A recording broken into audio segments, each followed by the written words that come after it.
kay Senator, ay hindi pala Senator, Senate President Tito Soto, mga bossing. Ayan, oh.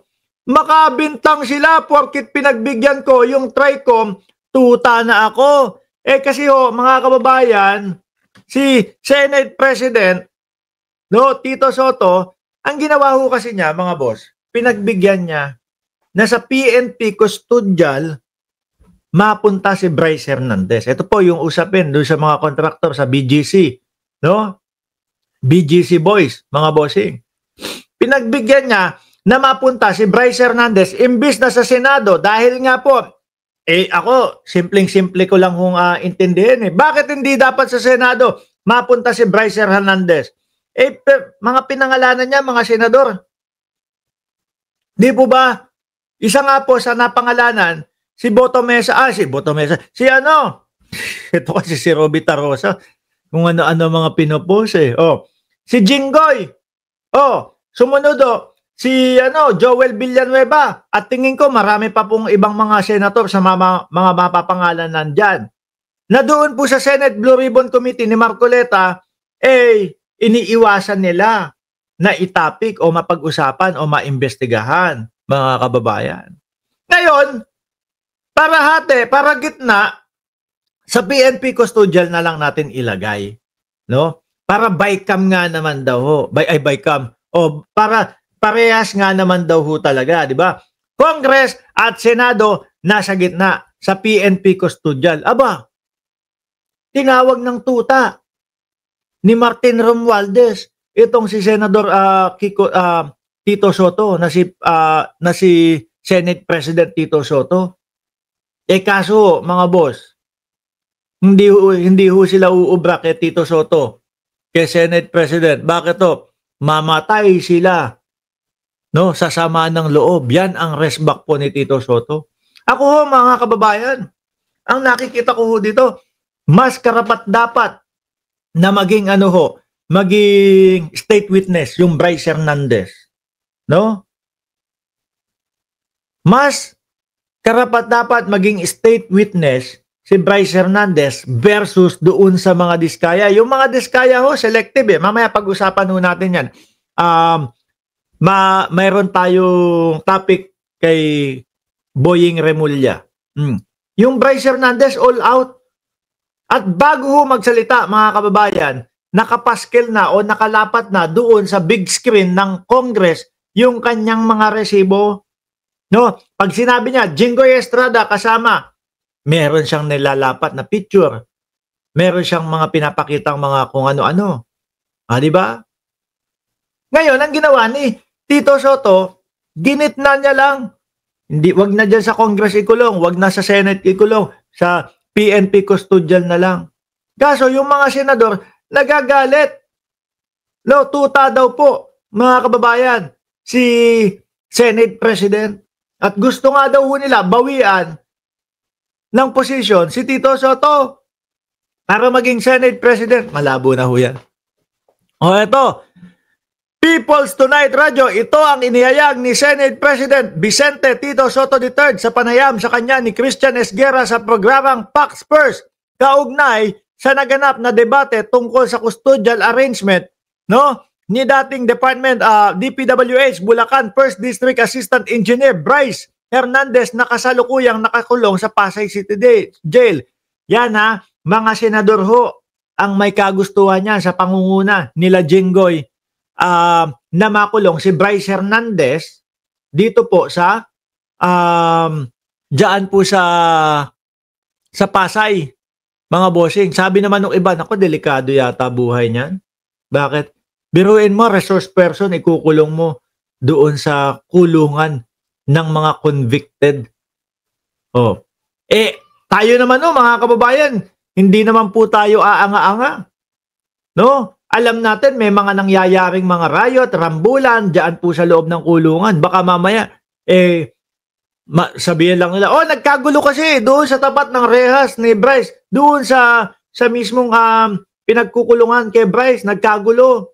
No? Nadamay lang. Di ba, jolly request to? Nadamay lang si Bryce. Kaya lang sa kasamaang palad, ayun, namatay.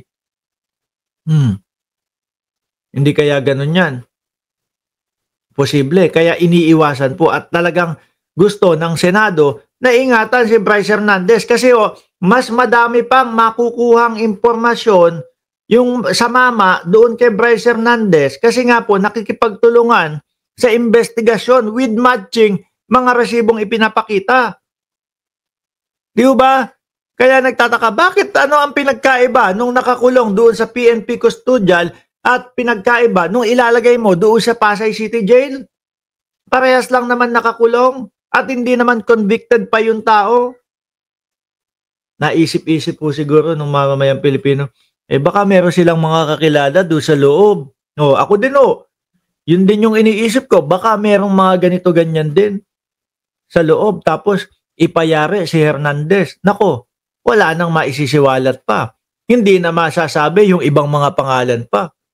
Hindi na malalaman pa kung ano ang katotohanan doon sa Jinggoy at doon sa kay pangalan nun?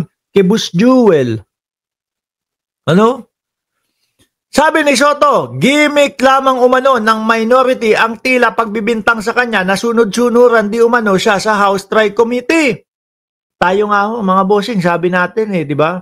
Ginawa lang ni Soto na ilagay sa PNP, pinayagan lang na ilagay sa PNP custodial para gitna hati. Hindi sa Senado, hindi din doon sa Kongreso, PNP custodial. Pero yung mga senador, dito sa Senado ilagay yan. Ewan ko, baka mamayang gabi, bigla nilang gapangin. Hoy! Huwag nyo iniisip yung gapangin na sisilindro. Sisilindro yun si Bryce, hindi yun yung isip ko. Ibig ko sabihin, ang ibig ko sabihin is gapangin, kausapin. Bakit mo naman ginanong, ganito, ganyan. Ganito na lang. Laya ka na sa susunod, hinto na natin to. Itigil mo na yung mga pagpapangalan sa amin. Baka ganun. Diba? Para maiwasan doon sa Anyway, gimmick yan ng minority. May ginawa ba akong illegal? Wala. Yung request ng House of Representatives, illegal? Hindi. Ganun naman din. Nakakulong naman din Ang gusto nyo, awayin ko yung House of Representatives on day 1. Yun pala yung gusto ng mga minority. Po kasi doon sa House, mga kababayan, lumalabas lahat ng pangalan. Walang sala-sala. Walang maiiwan. Lahat po, kompletos, recados, nandoon. Paano naman doon sa Kongreso naman kasi? Sa Congress naman kasi, mga kababayan, wala.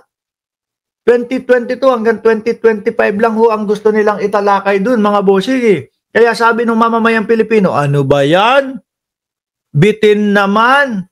Pag maglalabas ka ng katotohanan, dapat all out. Di ba?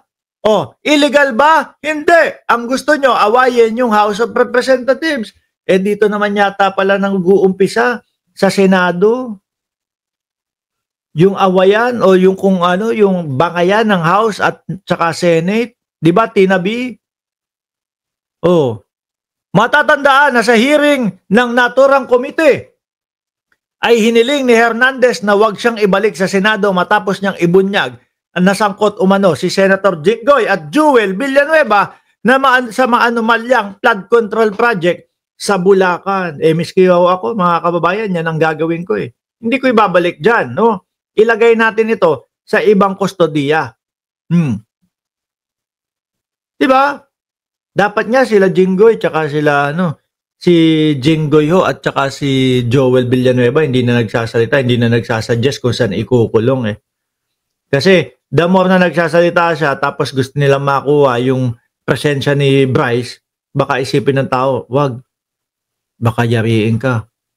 Hindi po natin yun, di ba? Hindi po natin pipigilan ng mamamayang Pilipino na isipin na gano'n. Sabi nga ni PBBM, walang kaibigan kahit kailan ang DDS pasaway.